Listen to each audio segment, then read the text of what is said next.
में cloud burst थियण जो ख़तरो मौजूद है, जंहिं सबब 60 मिलीमीटर बरसात जो इम्कान है। शहरनि खे गुज़ारिश है तो तूफ़ान दौरान गैर ज़रूरी तौर ते घरनि खां ॿाहिरि न निकिरनि। उहे पंहिंजे घरनि जूं दरियूं ऐं दर बंदि रखनि। टुटण जो ख़तरो है। वॾे वज़ीर सैयद मुराद अली शाह जो सिंध असेंबली में ख़िताब।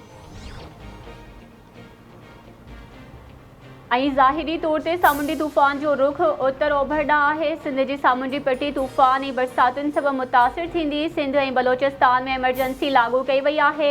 तूफ़ान जो रुख लाॻीतो बलोचिस्तान वधी रहियो आहे।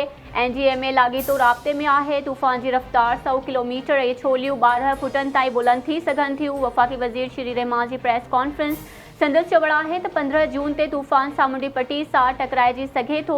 चेयरमैन NGMA मौजूब सुभाणे ताईं तूफ़ान जे रुख जी ख़बर पइजी वेंदी। हंगामी सूरत-हाल खे मुंहुं ॾियण लाइ लाॻापियल इदारा हर वक़्तु तैयार आहिनि। कराची समेत ॿियनि शहरी इलाइक़नि में तेज़ हवाउनि ऐं तूफ़ान जो ख़तरो आहे।